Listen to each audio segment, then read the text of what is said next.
એમાં ચા છે.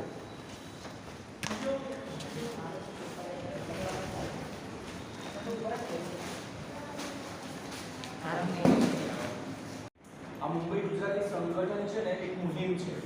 તમે બધા માતૃભાષામાં ભણો છો તો એક ગર્વ લેવા જેવી બાબત છે. કારણ કે અત્યારનો જે માહોલ છે અંગ્રેજી માધ્યમનો માહોલ છે ને ગધેડાની જેમ બધા અંગ્રેજી માધ્યમમાં જઈ રહ્યા છે, વહેણમાં વહી રહ્યા છે. એટલે તમારા માટે પ્રાઉડ લેવા જેવું છે. તમારા પર અમને ગર્વ છે કે તમે માતૃભાષાને પકડી રાખી છે. કારણ કે વહેણમાં વહીને પોતાની સંસ્કારને પોતાના સંસ્કૃતિ જે છોડી દે એ ભારતીય નથી ભાઈ. ને આપણે ભારતીય છે, આપણે ગુજરાતી છે, એટલે તમે લોકોએ તમારી માતૃભાષાને પકડી રાખી છે. તો હકીકતથી આનો બેનિફિટ તમને મળવો જોઈએ. અને આ બેનિફિટ મળશે કે તમારા છોકરાઓને સંસ્કારો મળશે, તમારા ભવિષ્યમાં, તમારા બુઢાપામાં તમારા છોકરાઓ તમને સાથ આપશે. કારણ કે આપણા ભણતરમાં, આપણા માતૃભાષાના ભણતરમાં આ સંસ્કારો વણાયેલા છે. એટલે માતૃભાષામાં જે ભણનાર છે એના માટે અમને કામ કરવાનું મન થાય છે. કારણ કે જેણે પોતાના સંસ્કાર અને સંસ્કૃતિ પકડી રાખી છે. તો આ જ વસ્તુ તમે તમારા આજુબાજુમાં, તમારા સર્કલમાં, તમારા સગા સંબંધીઓમાં, તમારા મિત્ર વર્તુળમાં બધાને સમજાવજો. જેના બાળકો 5મા ધોરણથી નાના હોય એમને સમજાવજો કે માતૃભાષામાં ભણાવો. માતૃભાષાની શાળામાં અંગ્રેજી પણ એટલું સરસ જ થાય છે. તો નીલાબેનાને પણ કહું છું કે તમારા 5 સ્ટુડન્ટને ભેગા કરો, એમને સ્પોકન ઇંગ્લિશના વર્ગો ચાલુ કરો. અમે એમને ટ્રેનિંગ આપશું. અમારી 40 જણાની સ્પોકન ઇંગ્લિશની ટીમ છે. આ તો કોરોનાને કારણે અટકી ગઈ, તો તમે 5 સ્કૂલોમાં વેકેશનમાં 1200 છોકરાઓને ફ્રીમાં સ્પોકન ઇંગ્લિશ કરાવી છે. અને અમારી 40 જણાની ટીમ છે. તો તમારા 5 સ્ટુડન્ટને ભેગા કરશો, તમે તમારા 5 સ્ટુડન્ટની ટ્રેનિંગ આપશો. ઈ સ્પોકન ઇંગ્લિશ તમારા બચ્ચાઓ કરશે તો તમારી ઇંગ્લિશની જરૂર કેટલી ઇંગ્લિશ? આપણે કદાચ ગુજરાતી પણ સાચું નથી બોલતા, તો આપણે અંગ્રેજી માટે શા માટે મળવું જોઈએ? જેટલી જરૂર છે એટલું અંગ્રેજી શીખી લઈએ અને એના માટે અમે તૈયાર છે. ફરક છે કે કાંદિવલીથી કાટકોપર સુધી અમને બોર્ડ આપવું પડે તો તમારી અહીંયાની ટીમને અમે તૈયાર કરીએ. દરેક સ્કૂલની ટીમને તૈયાર કરે. તો જો તમારા 5 સ્ટુડન્ટ અહીંયા ભેગા થાય, તમારામાંથી કોઈને ઓળખીતા હોય બધા ભેગા થાય, એ લોકોને ટ્રેનિંગ આપે કે ઈ જ આપણા બચ્ચાઓને સ્પોકન ઇંગ્લિશ કરાવે. ને હકીકતથી જોઈએ એટલું ઇંગ્લિશ શીખી લો. બાકી આપણા સંસ્કારોને સંસ્કૃતિ સાથે ભણો તો પોતાના વિચારોથી બાળક ખીલે. આપણે ગુલામ નથી બનાવવાના. આપણે માનસિક ગુલામ છે. હજી આઝાદીના આટલા વર્ષો પછી પણ માનસિક ગુલામ છે. એટલે આપણે ગુલામ નથી બનાવવાના. આપણે બાળકને પોતાના વિચારોથી પોતાની રીતે સ્વતંત્ર, પોતાનું મંતવ્ય ધરાવે એવા બનાવવાના છે. બરોબર છે? કોપી પેસ્ટ વાળા નથી બનાવવાના કે અહીંયાથી ઉપાડ્યું ને અહીંયા કોપી પેસ્ટ કર્યું નથી બનાવવાના. અને નીલાબેન વર્ષોથી મુંબઈ ગુજરાતી સંગઠન સાથે જોડાયેલા છે. અમને હકીકતે અહીંયાના ટ્રસ્ટીઓ પણ 2-3 વાર મીટિંગ કરી છે. ખૂબ જ સરસ એ લોકોનો અમારી સાથેનો પ્રતિભાવ છે અને દરેક વસ્તુમાં ખૂબ જ સરસ રીતે સહયોગ કરે છે. અને આજે એટલે જીવન છે. આજે ડિસિપ્લિન એટલે જીવન તો આ બધા શિક્ષકોની મહેનત અને આપણા સંચાલકોની દૂરંદેશી છે. એટલા માટે જીવન છે. અને આપણે આ શાળાને હજી જીવંત રાખવાની છે. એના માટે બધાએ કાર્ય કરવાનું છે. તમારી પાસે બહુ મોટી ફી નથી લેવાની, બરોબર છે?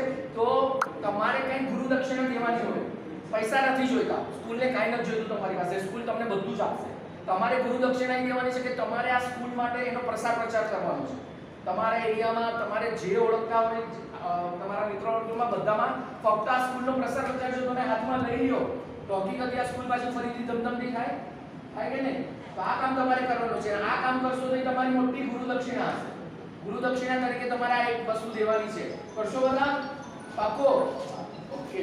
અમારા તરફથી એક નાનકડી યાદગીરી છે બેનને.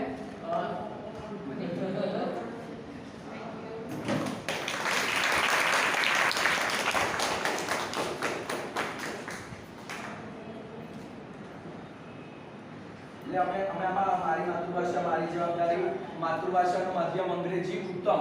અમે અંગ્રેજીના વિરોધીઓ નથી. અમે કહીએ છીએ અંગ્રેજી શીખો, ઉત્તમ શીખો. પણ ઉત્તમ ક્યાં શીખાય? માતૃભાષામાં શીખાય. કારણ કે જેને સમજ પડે અને સમજીને જે બોલે. બાકી ઇંગ્લિશ મીડિયમમાં તો સમજણ વગરનું ગોખણપટ્ટીનું જ્ઞાન. એટલે માતૃભાષાની શાળામાં જ ઉત્તમ અંગ્રેજી શીખી શકાય છે. બરોબર છે? માતૃભાષાનું માધ્યમ અંગ્રેજી ઉત્તમ, શિક્ષણ સર્વોત્તમ. આ અમારા બે સ્લોગન છે અને એના માટે જો મેં બનાવ્યું છે. એટલે બેનના ટેબલ પર રહેશે કાયમ માટે. Thank you so much. અમને અહીંયા મદદ કરવાનો, તમારી સાથે જોડાવાનો અમને મોકો મળ્યો એ બદલ નીલાબેન અને સંચાલકોનો ખૂબ ખૂબ આભાર. કાંઈ પણ અટકો તો નીલાબેનને કહેજો. મુંબઈ ગુજરાતી સંગઠન માતૃભાષાની શાળાઓ, માતૃભાષામાં ભણતા વિદ્યાર્થીઓ માટે કાયમ ખડે પગે ઊભું છે. તો ક્યાંય પણ અટકો તો નીલાબેનને કહેજો. જરૂરિયાત છે, વાલીને ક્યાં પ્રોબ્લેમ આવે છે, શાળાઓને અપગ્રેડ કેવી રીતના કરવી, એ તમામ વસ્તુના આઈડિયા અને તમામ જે જરૂરિયાતો છે એ પૂરી મુંબઈ ગુજરાતી સંગઠન કરે છે. ભાવેશભાઈની સાથે અત્યારથી જ આપણે નહીં પણ વર્ષો પહેલા પણ ભાવેશભાઈ આપણે વીસી ગુરુકુલમાં આવ્યા હતા અને બાળકોની પ્રગતિ કરવા માટેના સૂચનો આપીને ગયા હતા. અત્યારે એમણે તમામ ક્લાસ માટે તમામ ધોરણના વિદ્યાર્થીઓને મુંબઈ ગુજરાતી સંગઠનનું ગ્રુપ બનાવ્યું છે અને એ ગ્રુપમાં બાળકોને એક્ટિવિટી કરાવે છે પ્લસ અભ્યાસ એટલે કે જ્ઞાન સાથે ગમ્મત. તો વિદ્યાર્થી ભણવામાં જરા પણ કંટાળો ના કરે એ રીતના જે પદ્ધતિ છે એ પદ્ધતિથી એ ભણાવે છે, સાથે એક્ટિવિટી કરાવે છે. તો આપણે પણ શિક્ષકોને કીધું છે કે તમામ શિક્ષકો મુંબઈ ગુજરાતી સંગઠનમાં વાલીને નંબર આપી અને જે વાલી નથી જોડાણ થયા એ તમામ વાલી એમાં જોડાય. એનાથી તમારા બાળકો હજુ વધારે પ્રગતિ કરી શકશે. એટલે ભાવેશભાઈ જે સમાજ કાર્ય કરે છે એ ખરેખર સમાજ માટે નહીં, આપણે કહીએ ને કે બધા માટે, તમામ ગુજરાતીઓ માટે ગૌરવ લેવા જેવી વાત છે. એ પોતે એન્જિનિયર હતા, પોતાનો વર્કશોપ એ છોડીને અત્યારે સમાજ સેવા કરે છે, ગુજરાતી સમાજને ઉપર લાવવાનું કામ કરે છે.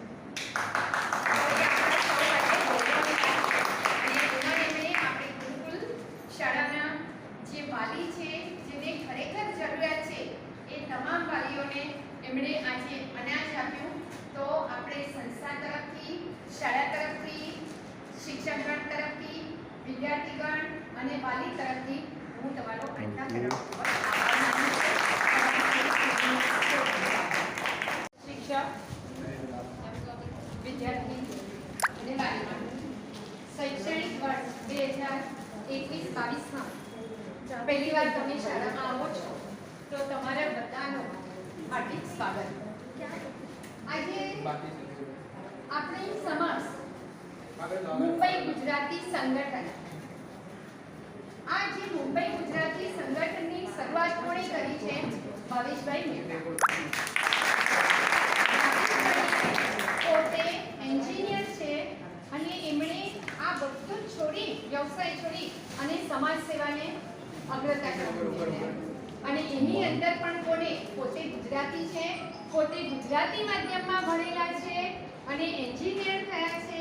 તો એમને આપણી માતૃભાષા પ્રત્યે ખૂબ જ પ્રેમ લગાવ છે. તો એમણે વિચાર્યું કે શા માટે ગુજરાતી મીડિયમની શાળાઓ માટે હું કાંઈ ના કરું. એટલે એમણે ગુજરાતી માધ્યમની શાળાઓને આગળ વધારવા માટે મુંબઈ ગુજરાતી સંગઠનની શરૂઆત કરી. અને મુંબઈ ગુજરાતી સંગઠનની શરૂઆત એમની બોરીવલીથી થયેલી અને બોરીવલીથી એમણે શરૂઆત કરી, બોરીવલી કાંદીવલીથી શરૂઆત કરી અને આખા મહારાષ્ટ્રમાં એમના સંગઠન દ્વારા અનેક એક્ટિવિટી કરવામાં આવે છે. જરૂરિયાતમંદ વિદ્યાર્થીઓ અને વાલીઓની તમામ જરૂરિયાતો પૂરી કરે છે. શા માટે? કારણ કે બાળક માતૃભાષામાં ભણે. એમનો એક જ ધ્યેય છે કે બાળકો માતૃભાષામાં ભણી અને આગળ વધે. કારણ કે માતૃભાષા એ તો આંખ છે, જ્યારે અન્ય ભાષા એ પાંખ છે. અંગ્રેજી શીખવું જોઈએ પણ એ કે છે માતૃભાષામાં ભણેલા વિદ્યાર્થી જે આગળ વધે એ બીજી ભાષામાં ભણેલો વિદ્યાર્થી આગળ નથી વધી શકતો. આપણે જોઈ શકીએ છીએ નરેન્દ્ર મોદી ગુજરાતી માધ્યમમાં ભણેલા, એટલે એવા કેટલા મોટા મોટા નેતાઓ છે. આટલી સારી દિશામાં આગળ વધી રહ્યા છે. બાકી ઘરમાં તો મોબાઈલ લઈને બધા બેઠા હોય છે, કોઈને કોઈની પડી નથી હોતી. જ્યારે આ જ યંગસ્ટર આ ઉંમરમાં જ્યારે એ લોકોમાં આટલી સારી ભાવના છે તો આગળ એ લોકો શું કરી શકશે?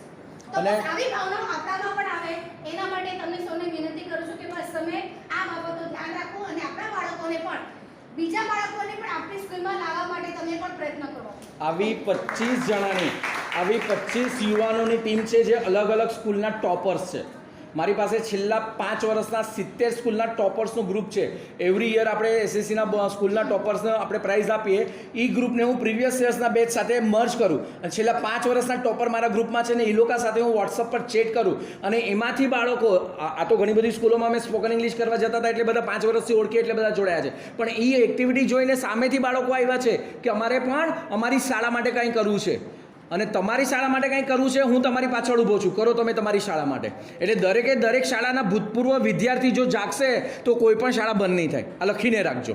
એટલે આ તમારે અત્યારથી જ બીજ રોપવાના છે તમારા ભણી ગયેલા વિદ્યાર્થીઓમાં અને અત્યારના વિદ્યાર્થીઓમાં.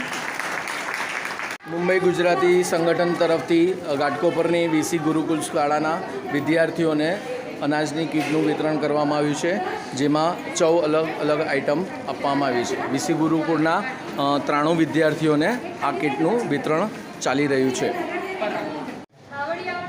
મુંબઈ ગુજરાતીની ટીમ વીસી ગુરુકુળમાં સરસ કામ કરી રહી છે. રાજવીરસિંહ